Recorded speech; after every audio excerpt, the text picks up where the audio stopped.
अब वक्त आ गया है कि भारतीय सावधान हो जाएं। वक्त आ गया है कि जो लापरवाही मास्क पहनने या सोशल डिस्टेंसिंग में बरती जा रही थी, वो छोड़ दी जाए।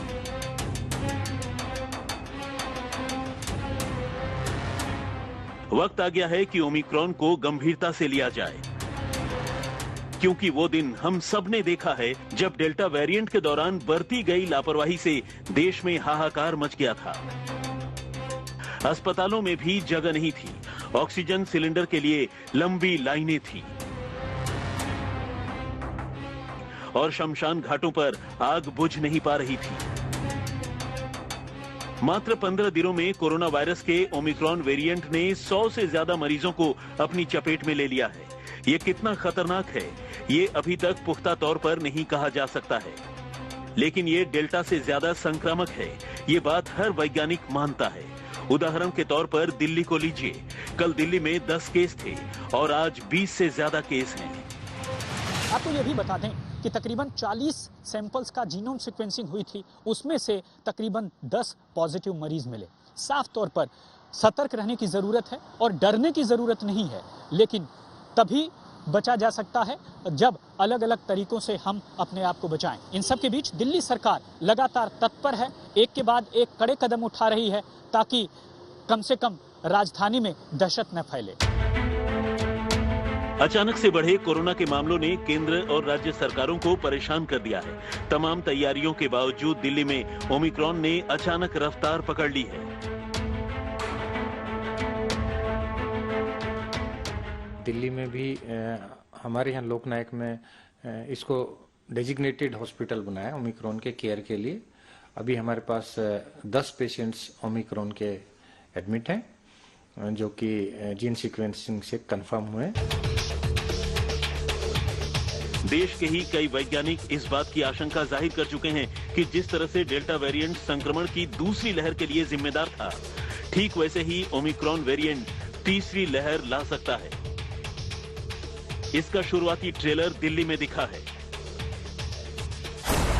दिल्ली में 14 दिसंबर को ओमिक्रॉन के 6 केस थे, 15 दिसंबर को 8 हो गए, 16 दिसंबर को ये संख्या 10 हो गई, 17 दिसंबर को ये संख्या 22 है। देश में इस वक्त सबसे ज्यादा केस महाराष्ट्र में हैं। यहां अभी तक 30 से ज्यादा मामले आ चुके हैं और धारा 144 लगाकर लोगों को सोशल डिस्टेंसिंग का पाठ पढ़ाया जा रहा है। ओमाइक्रॉन के बढ़ते केसेस को देखते हुए मुंबई पुलिस ने बचाव के तौर पर धारा 144 मुंबई में लागू कर दी है। आपको बता दें, दिसंबर 16 से लेकर दिसंबर 31 की रात के 12 बजे तक ये धारा मुंबई में लागू रहेगी। इसके तहत 5 से ज्यादा लोग एक जगह पर जमा नहीं हो सकते।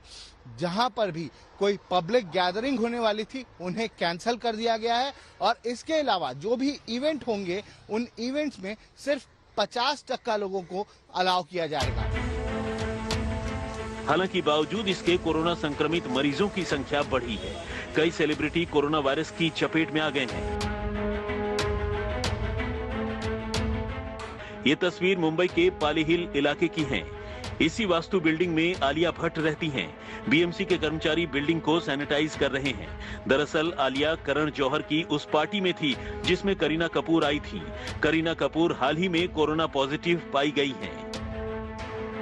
8 दिसंबर को करण जौहर के घर जो गेट टुगेदर हुआ था, उसके बाद कोरोना संक्रमण के केसेस सामने आने लगे थे, जहां पर सबसे पहले सीमा खान जो सोहेल खान की पत्नी है, उनको कोविड पॉजिटिव पाया गया। उसके बाद ऐसे कितने ही लोग थे जिनको कोविड पॉजिटिव पाया गया और बीएमसी अलग अलग जगह उसके बाद सैनिटाइज करती है और सैनिटाइजिंग करने पहुंचती है। ऐसे में आज बांद्रा के पाली हिल इलाके में बीएमसी पहुंची है वास्तु बिल्डिंग में। ये आलिया भट्ट का घर है और यहाँ कुछ ही समय पहले बीएमसी के कर्मचारी और एक सैनिटाइजेशन व्यक्ति जो पीपी किट पहना हुआ था वो यहाँ पहुंचा था और उन्होंने इसके प्रीमाइस को जो है वो सैनिटाइज किया है। अगर बीएमसी की माने तो बीएमसी का कहना यह है कि सैनिटाइजेशन इसके लिए किया गया है क्योंकि जिस वक्त से संक्रमण फैला उस वक्त आलिया भट्ट पार्टी में थी और सबसे ज्यादा हाई रिस्क कॉन्टैक्ट जो है वो मानी जा रही है। ऐसे में इसी के लिए ये सैनिटाइजेशन उनके घर के बाहर किया गया है।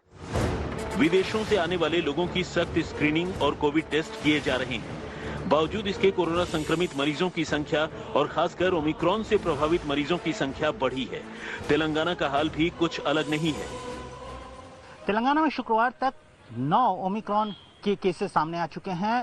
केसेस की लगातार बढ़ती संख्या ने तेलंगाना हेल्थ डिपार्टमेंट को अलर्ट कर दिया है। अब तक राजीव गांधी अंतर्राष्ट्रीय एयरपोर्ट पर करीब 6000 से ज्यादा अंतर्राष्ट्रीय पैसेंजर्स को स्क्रीन किया गया है। इन पैसेंजर्स की स्क्रीनिंग के दौरान ये नए मामले सामने आए हैं। 8 केसेस में से मात्र 2 केसेस ऐसे हैं जो हिंदुस्तानी मूल के हैं, बाकी केसेस विदेशी मूल के पेशेंट्स के हैं।